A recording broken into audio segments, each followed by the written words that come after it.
That's a lot of press. Congratulations. You bring them out. You really bring them out.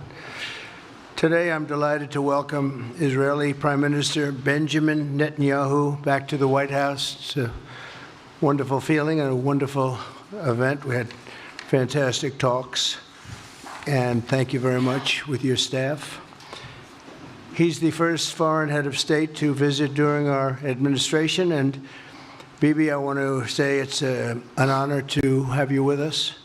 Over the past 4 years, the U.S. and the Israeli alliance has been tested more than any time in history. But the bonds of friendship and affection between the American and Israeli people have endured for generations, and they are absolutely unbreakable. They are unbreakable. I'm confident that under our leadership, the cherished alliance between our two countries will soon be stronger than ever. We had a great relationship. We had great victories together 4 years ago. Not so many victories over the past 4 years, however. In my first term, Prime Minister and I forged a tremendously successful partnership that brought peace and stability to the Middle East like it hadn't seen in decades. Together, we defeated ISIS. We ended the disastrous Iran nuclear deal, one of the worst deals ever made, by the way, and imposed the toughest ever sanctions on the Iranian regime. We starved Hamas and Iran's other terrorist proxies, and we starved them like they had never seen before. Resources and support disappeared for them. I recognized Israel's capital, opened the American embassy in Jerusalem, and got it built, by the way. Built it too, just not only designated it, but got it built at a price that nobody's seen for 40 years. We got it built, it's beautiful, all Jerusalem stone, right from nearby, and it's something that's very special. And recognized Israeli sovereignty over the Golan Heights, something that they talked about for 70 years, and they weren't able to get it, and I got it. And with the historic Abraham Accord, something that was really an achievement that was, I think, going to become more and more important because we achieved the most significant Middle East peace agreements in half a century, but the Abraham Accords in particular, and I really believe that many countries will soon be joining this amazing peace and economic development transaction. It really is a big economic development transaction. I think we're going to have a lot of people signing up very quickly. Unfortunately, for 4 years, nobody signed up. Nobody did anything for 4 years except in the negative. Unfortunately, the weakness and incompetence of those years, those past 4 years, the grave damage around the globe that was done, including in the Middle East, grave damage all over the globe. The horrors of October 7th would never have happened if I were president. The Ukraine and Russia disaster would never have happened if I were president. Over the past 16 months, Israel has endured a sustained, aggressive, and murderous assault on every front, but they fought back bravely. You see that, and you know that. What we have witnessed is an all-out attack on the very existence of a Jewish state in the Jewish homeland. The Israelis have stood strong and united in the face of an enemy that has kidnapped, tortured, raped, and slaughtered innocent men, women, children, and even little babies. I want to salute the Israeli people for meeting this trial with courage and determination and unflinching resolve. They have been strong. In our meetings today, the Prime Minister and I focused on the future, discussing how we can work together to ensure Hamas is eliminated and ultimately restore peace to a very troubled region. It's been troubled, but what's happened in the last 4 years has not been good. I want to thank Prime Minister Netanyahu for working closely with my transition team, the Special Envoy Steve Witkoff, who's here somewhere. Steve? Stand up, Steve, please. What a job you've done. What a good job you've done. Proud of you. Done a fantastic job. National Security Advisor Mike Waltz. Thank you, Mike, for working so well with us. Thank you. We have, in addition, Marco Rubio, who is on the phone right now, listening to every single word that we say, and he's going to be great. And Pete, congratulations. And Scott, congratulations. I see you're here. And Caroline's been doing a great job. She's really probably talked about more than anybody here. She's done a fantastic job, and thank you very much, Caroline. We're proud of you. But we'll only be satisfied when all of these problems are solved, and we have the team to solve them, and that's going to happen.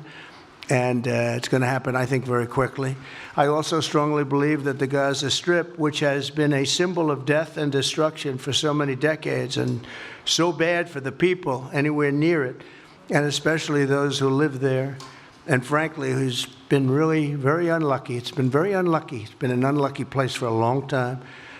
Being in its presence just has not been good, and it should not go through a process of rebuilding and occupation by the same people that have really stood there and fought for it and lived there and died there and lived a miserable existence there. Instead, we should go to other countries of interest with humanitarian hearts, and there are many of them that want to do this, and build various domains that will ultimately be occupied by the 1.8 million Palestinians living in Gaza, ending the death and destruction and, frankly, bad luck. This can be paid for by neighboring countries of great wealth. It could be 1, 2, 3, 4, 5, 7, 8, 12. It could be numerous sites, or it could be one large site. But the people will be able to live in comfort and peace, and we'll make sure something really spectacular is done. They're going to have peace. They're not going to be shot at and killed and destroyed like this civilization of wonderful people has had to endure. The only reason the Palestinians want to go back to Gaza is they have no alternative. It's right now a demolition site. This is just a demolition site. Virtually every building is down. They're living under fallen concrete that's very dangerous and very precarious. They instead can occupy all of a beautiful area with homes and safety, and they can live out their lives in peace and harmony instead of having to go back and do it again. The U.S. will take over the Gaza Strip, and we will do a job with it, too. We'll own it and be responsible for dismantling all of the dangerous unexploded bombs and other weapons on the site, level the site and get rid of the destroyed buildings, level it out, create an economic development that will supply unlimited numbers of jobs and housing for the people of the area. Do a real job, do something different. Just can't go back. If you go back, it's going to end up the same way it has for 100 years. I'm hopeful that this ceasefire could be the beginning of a larger and more enduring peace that will end the bloodshed and killing once and for all. With the same goal in mind, my administration has been moving quickly to restore trust in the alliance and rebuild American strength throughout the region. And we've really done that. We're a respected nation again. A lot's happened in the last couple of weeks. We are actually a very respected nation again. I ended the last administration's de facto arms embargo on over $1 billion in military assistance for Israel. And I'm also pleased to announce that this afternoon, the United States withdrew from the anti-Semitic UN Human Rights Council and ended all of the support for the UN Relief and Works Agency, which funneled money to Hamas and which was very disloyal to humanity. Today, I also took action to restore a maximum pressure policy on the Iranian regime, and we will once again enforce the most aggressive possible sanctions, drive Iranian oil exports to zero, and diminish the regime's capacity to fund terror throughout the region and throughout the world. We had no threat when I left office. Iran was not able to sell oil. Nobody was buying oil because I said, don't buy it. If you buy it, you're not doing any business with the United States. And Hamas was not being funded. Hezbollah was not being funded. Nobody was being funded. There would never have been an October 7th. 2 weeks ago, I once again designated the Houthis as a terrorist organization. They're trying to destroy world shipping lanes, and that's not going to happen. And over the weekend, I ordered airstrikes against senior ISIS leaders hiding in the caves of Somalia and took them out. Here in America, we've begun the process of deporting foreign terrorists, jihadists, and Hamas sympathizers from our soil, just as we have people that are extremely evil, and we're sending them out of our country. They came from jails. They came from mental institutions and insane asylums, and they were dumped into our country. They're gang members. We're getting them out at numbers that nobody can actually believe. And every single country is taking those people back. They said they would never take them back, and they're all taking them back, and they're taking them back very gladly. And I recently signed an executive order combating the vile wave of anti-Semitism that we've seen in the aftermath of the October 7th attacks. Together, America and Israel will renew the optimism that shined so brightly just 4 years ago. It was really a bright, beautiful light. We will restore calm and stability to the region and expand prosperity, opportunity, and hope to our nations and for all people of the Middle East, including the Arab and Muslim nations. Very important. We want the Arab and Muslim nations to have peace and have tranquility and have great lives. I'd like to now invite Prime Minister Netanyahu to say a few words, and we'll take some questions afterwards. Thank you very much. Thank you, Mr. President. I'm honored that you invited me to be the first foreign leader to visit the White House in your second term. This is a testament to your friendship and support for the Jewish state and the Jewish people. I've said this before, I'll say it again. You are the greatest friend Israel has ever had in the White House.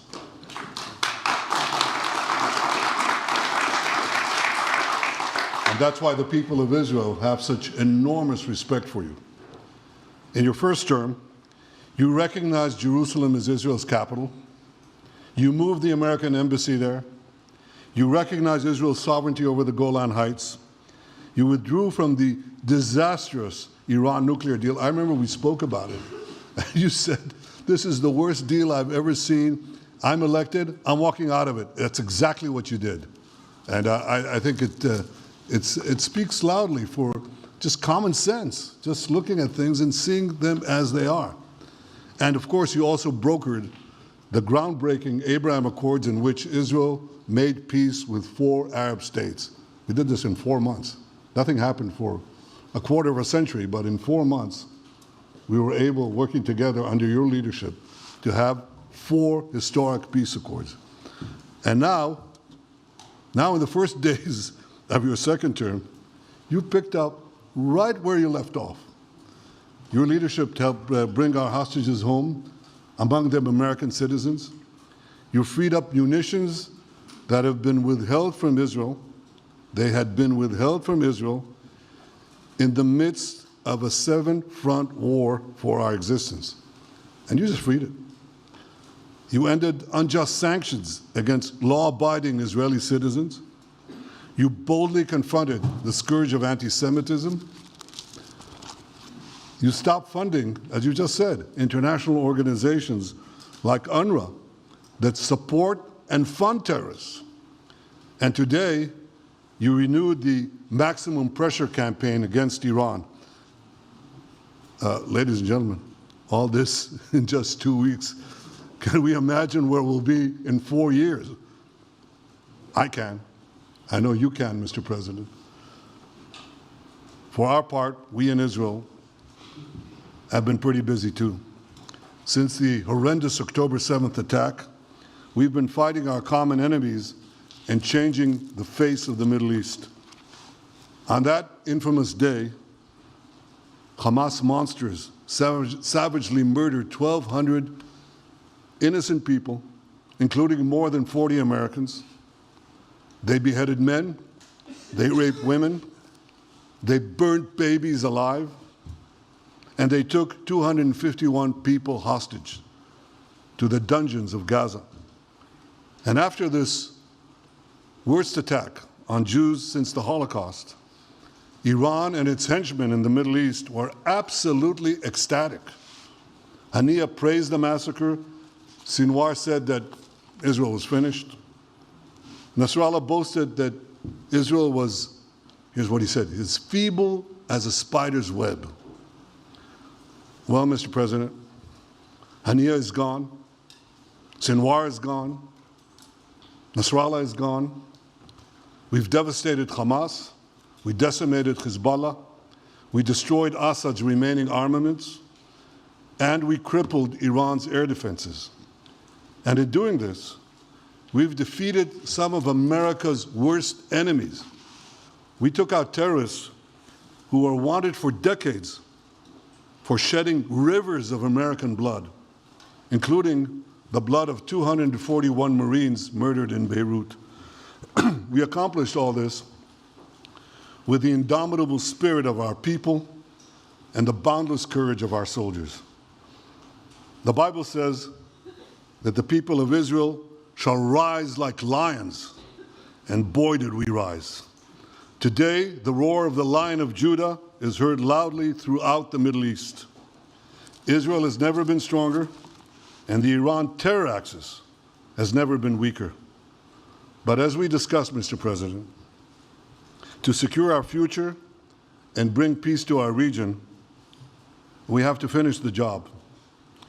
In Gaza, Israel has three goals: destroy Hamas's military and governing capabilities, secure the release of all of our hostages, and ensure that Gaza never again poses a threat to Israel.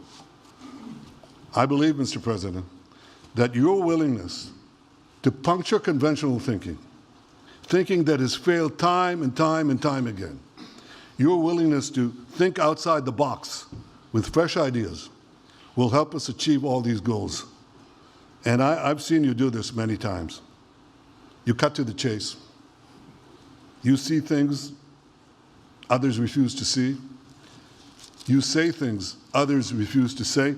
And after the jaws drop, people scratch their heads and they say, you know, he's right. And this is the kind of thinking that enabled us to bring the Abraham Accords. This is the kind of thinking that will reshape the Middle East and bring peace. We also see eye to eye on Iran. That's the same Iran that tried to kill us both. They tried to kill you, Mr. President. They tried through their proxies to kill me. We're both committed to rolling back Iran's aggression in the region and ensuring that Iran never develops a nuclear weapon.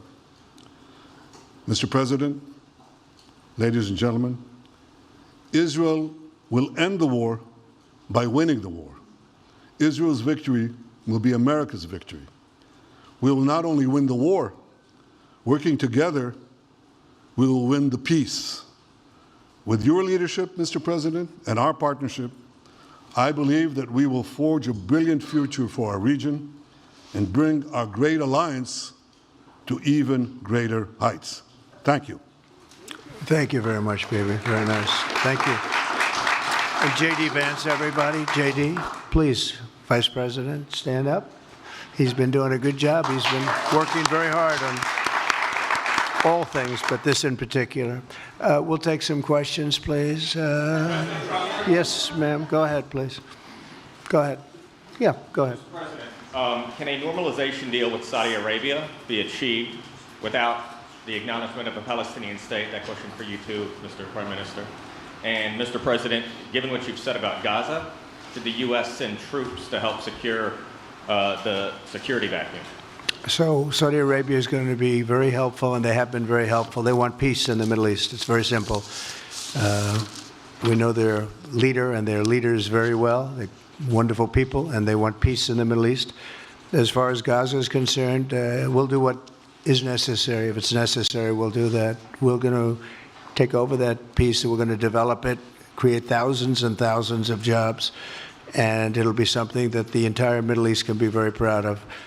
But everybody feels that continuing the same process that's gone on forever, over and over again, and then it starts, and then the killing starts, and all of the other problems start, and you end up in the same place, and we don't want to see that happen. So by the United States, with its stability and strength, owning it, especially the strength that we're developing and developed over the last fairly short period of time, I would say really since the election, I think we'll be a keeper of something that is very, very strong, very powerful, and very, very good for the area, not just for Israel, for the entire Middle East, very important. And we'll, again, have thousands of jobs, and there'll be jobs for everyone, not for a specific group of people, but for everybody. Okay, please. I think peace between Israel and Saudi Arabia is not only feasible, I think it's going to happen. I think if we had another half a year in your first term, it would have already happened. True. Many, many more, I agree, many more nations. I think you can't prejudge and pre-guess how we'll achieve it, but I'm committed to achieving it, and I know the President is committed to achieving it, and I think the Saudi leadership is interested to achieve it. So we'll give it a good shot, and I think we'll succeed. Yeah, please, go ahead. First of all, President Trump, did you hear from Prime Minister Netanyahu at your meeting guarantees that the ceasefire will hold, including phase 2? And Prime Minister Netanyahu referenced to you, why are you refusing to set up a national commission to investigate failures of the process? Well, I can't tell you whether or not the ceasefire will hold. We've done, I think, a very masterful job. And we weren't helped very much by the Biden administration, I can tell you that. But we've gotten quite a few hostages out. We're going to get more out. But we're dealing with very complex people. And we are going to see whether or not it holds. We certainly want to have more come out. They've come out damaged in many ways, very damaged people. But they're going to get better, and they're going to be strong, and they're going to have a good life. And we hope to get as many as possible out. Whether or not it holds, I don't know. We hope it holds. We hope it holds. I think that at the appropriate time, which I think will enable us to really investigate what happens, what were the causes of the failures, by an independent commission that will be accepted by the majority of the people. We don't want it accepted by one half of the people and not the other. I think we should have it, and we should find out exactly what happened. I'm insisting on it. And believe me, it'll surprise a lot of people when it happens. Kelly, go ahead, please. President, you are outlining something that is really quite striking tonight. You are talking about... Okay. Thank you, Mr. President, Mr. Prime Minister. You are talking tonight about the United States taking over a sovereign territory. What authority would allow you to do that? Are you talking about a permanent occupation there, redevelopment? And Mr. Prime Minister, do you see this idea as a way to expand the boundaries of Israel and to have a longer peace, even though the Israeli people know how important that land is to you and your citizens, just as the space is inherited by the Palestinians as well? I do see a long-term ownership position, and I see it bringing great stability to that part of the Middle East and maybe the entire Middle East. And everybody I've spoken to, this was not a decision made lightly. Everybody I've spoken to loves the idea of the United States owning that piece of land, developing and creating thousands of jobs with something that will be magnificent in a really magnificent area that nobody would know. Nobody can look because all they see is death and destruction and rubble and demolished buildings falling all over. It's just a terrible sight. I've studied it. I've studied this very closely over a lot of months, and I've seen it from every different angle. And it's a very, very dangerous place to be, and it's only going to get worse. And I think this is an idea that's gotten tremendous, and I'm talking about from the highest level of leadership, gotten tremendous praise. And if the United States can help to bring stability and peace in the Middle East, we'll do that. Bibi? I mentioned again tonight our three goals. And the third goal is to make sure that Gaza never poses a threat to Israel again. President Trump is taking it to a much higher level. He sees a different future for that piece of land that has been the focus of so much terrorism so many attacks against us, so many trials and so many tribulations. He has a different idea. And I think it's worth paying attention to this. We're talking about it. He's exploring it with his people, with his staff. I think it's something that could change history. And it's worthwhile really pursuing this avenue. Yeah, please, go ahead.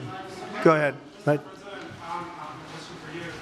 Can you hear me? Yeah. So before rebuilding Gaza again, obviously we take all the hostages, and one of them is Idan Busandra, an American soldier who is alive. How will you be sure that you will take out all the hostages and then rebuild? We're working very hard to get all the hostages. The word is all, and we are working very hard. So far, it's been moving along fairly rapidly, pretty much on schedule.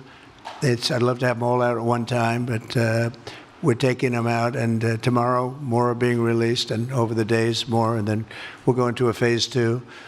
But we'd like to get all of the hostages, and if we don't, it will just make us somewhat more violent. I will tell you that, because they would have broken their word.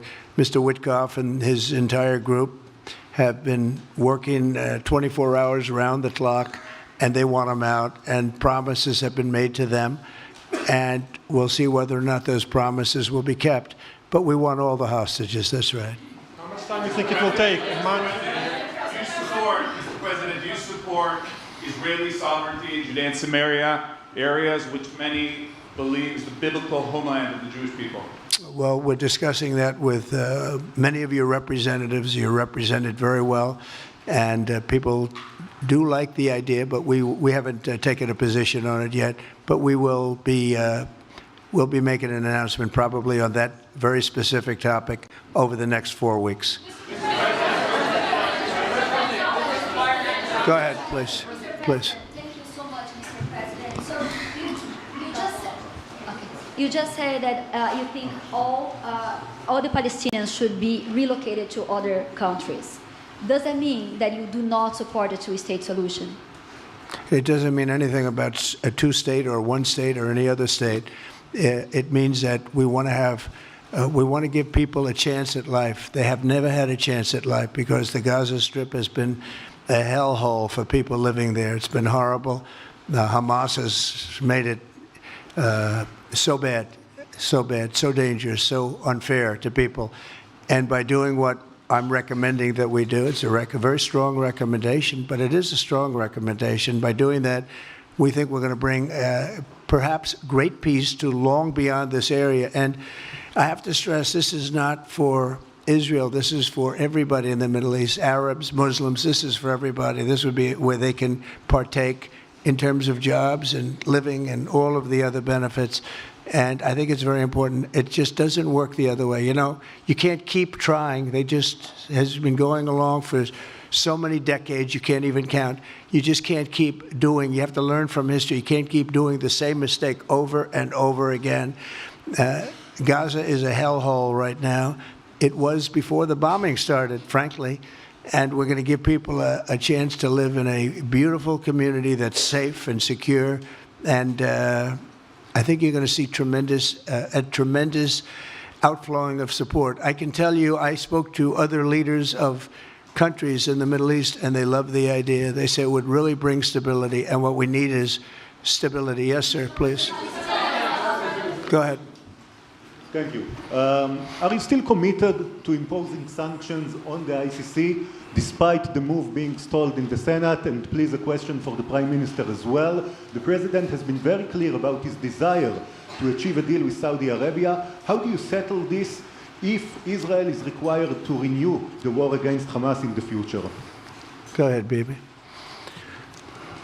I think everybody understands that just as the President fought and defeated Al-Qaeda and ISIS, that we can't leave Hamas there because Hamas will continue the battle to destroy Israel. They'll do, you know, when in this temporary ceasefire, one of their leaders comes out, you know what he says? We're going to do October 7th again, except we'll do it bigger. So obviously, you can't talk about peace neither with Hamas or in the Middle East, if this toxic, murderous organization is left standing. Any more that you could make peace in Europe after World War II if the Nazi regime was left standing and the Nazi army was left standing. You want a different future? You got to knock out the people who want to destroy you and destroy peace. That's what we're going to do. I think that will also usher in, actually, the peace with Saudi Arabia and with others. And I think there will be others too. Yes, ma'am. Go ahead. My name is Karimi, Afghan suffered woman as I expectation from you. Do you have any plan to change Afghanistan situation? Are you able to recognize Taliban? Because I'm an Afghan journalist, Afghan suffered woman. Any comment about Afghanistan? What's your future plan for Afghan people, especially Afghan? I have a little hard time understanding you. Where are you from? Oh. Actually, it's a beautiful voice and a beautiful accent. The only problem is I can't understand a word you're saying. But I just say this, good luck, live in peace. Go ahead, please. That's okay, yeah, please. And Prime Minister, you said earlier today that it was tough for you to implement these sanctions on Iran, but you did indicate that you were willing to negotiate with them. What would that look like, and are you in conversations with them? And the same for the Prime Minister, sir. I hated doing it. I want Iran to be peaceful and successful. I hated doing it. I did it once before, and we brought them down to a level where they were unable to give any money. They had to survive themselves, and they had no money. They were essentially broke, and they had no money for, as I said, Hezbollah. They had no money for Hamas. They had no money for any form of terror. The 28, if you call it, the 28 sites of terror, they had no money for any of it. They had to do their own and focus on their own well-being. And I hated to do it then, and I hate to do it just as much now. And I say this, and I say this to Iran, who's listening very intently. I would love to be able to make a great deal, a deal where you can get on with your lives and you'll do wonderfully. You'll do wonderfully. Incredible people, industrious, beautiful, just an unbelievable group of people in Iran. And I know them well, have many friends from Iran and many friends that are Americans from Iran, and they're very proud of Iran. But I hated to do it, just so you understand. And I hope we're going to be able to do something so that it doesn't end up in a very catastrophic situation. I don't want to see that happen. I really want to see peace, and I hope that we're able to do that. They cannot have a nuclear weapon. It's very simple. I'm not putting restrictions. They cannot have one thing. They cannot have a nuclear weapon. And if I think that they will have a nuclear weapon, despite what I just said, I think that's going to be very unfortunate for them. If, on the other hand, they can convince us that they won't, and I hope they can. It's very easy to do. It's actually very easy to do. I think they're going to have an unbelievable future. Yeah, please, sir, go ahead. Laid out your plan for Gaza. Yes. Can you lay out your plan for Ukraine and also for Ukraine? For Ukraine, yes. You consider yourself a strong leader. You blamed your predecessor for letting Russia to take over Ukraine. Will you demand from Putin to get out of Ukraine, from sovereign territory of Ukraine? So we're dealing right now in the subject. I don't want to spend a lot of time because we're here for another reason, but we are having very good talks, very constructive talks on Ukraine. And we are talking to the Russians. We're talking to the Ukrainian leadership. It would have never happened. That would have never happened. It should have never happened. I get reports every week, the number of soldiers, mostly soldiers now. The cities have been largely demolished.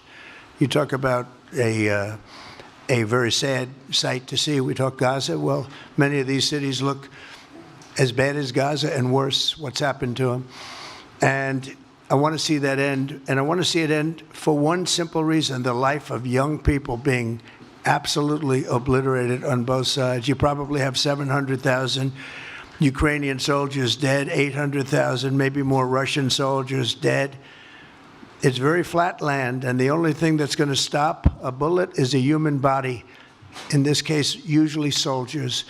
And the numbers are staggering when you hear the real numbers in Ukraine, what the numbers are. And this doesn't include the cities that have been demolished and all of the people that were killed. So I want to see it stopped. We're having very good talks, and I think we're going to get it. I think something will be hopefully dramatically, it will rise above everything. You can't let this continue. This is an absolute slaughter that's taking place on the beautiful farmlands of Ukraine, and we have to stop it. We can't let this continue. It is a human tragedy, and we're going to try very hard to stop it. Yeah, please, go ahead, sir. Go ahead.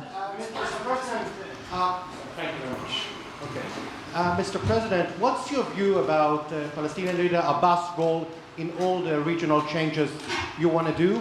And a question for the Prime Minister, what's your view on President Trump wanting to reach a deal with Iran and not a much more active military stance towards him? Go ahead, baby. Go ahead. I think the president just said something that I think is the pivot of everything that we're talking about. He said Iran cannot have a nuclear weapon. And we fully agree with that. If this goal can be achieved by a maximum pressure campaign, so be it. But I think the most important thing is to focus on the goal, which the president just did, and I fully agree with him. Well, I said it, and he said it very well. It's a campaign of pressure to see if we can get something done. He doesn't want to do what some people think will automatically happen because they're very difficult people to deal with, as you know. But if we could solve this problem without warfare, without all of the things that you've been witnessing over the last number of years, it would be, I think it would be a tremendous thing. Go ahead, please. Do you have any plans to visit Israel soon? To visit where? Israel and Gaza. Oh, well, I love Israel. I will visit there, and I'll visit Gaza, and I'll visit Saudi Arabia, and I'll visit other places all over the Middle East. The Middle East is an incredible place, so vibrant, so it's just one of the really beautiful places and with great people. And I think a lot of bad leadership has taken place in the Middle East that's allowed this to happen. It's just terrible. And that includes on the American side, by the way. We should have never gone in there a long time ago, spent trillions of dollars and created so much death. So that includes Americans. But yeah, I'll be visiting a lot of different places in the Middle East. I've been invited everywhere, but I will be visiting some, yeah. Okay. Let's go. Caitlin, go ahead, Caitlin. Caitlin, go ahead. On what you were saying there. Say it. Go ahead, please. Just to follow up on what you were saying about the Gazans leaving Gaza, going to other countries. One, where exactly are you suggesting that they should go? And two, are you saying they should return after it's rebuilt? And if not, who do you envision living there? I envision the world, people living there, the world's people. I think you'll make that into an international, unbelievable place. I think the potential in the Gaza Strip is unbelievable. And I think the entire world, representatives from all over the world will be there, and they'll live there. Palestinians also. Palestinians will live there. Many people will live there. But they've tried the other, and they've tried it for decades and decades and decades. It's not going to work. It didn't work. It will never work. And you have to learn from history. History has, you just can't let it keep repeating itself. We have an opportunity to do something that could be phenomenal. And I don't want to be cute. I don't want to be a wise guy, but the Riviera of the Middle East, this could be something that could be so bad. This could be so magnificent. But more importantly than that is the people that have been absolutely destroyed that live there now can live in peace in a much better situation because they're living in hell. And those people will now be able to live in peace. We'll make sure that it's done world class. It'll be wonderful for the people. Palestinians mostly we're talking about. And I have a feeling that despite them saying no, I have a feeling that the king in Jordan and that the general president, but that the general in Egypt will open their hearts and will give us the kind of land that we need to get this done, and people can live in harmony and in peace. Thank you all very much. Thank you. Thank you very much. Thank you.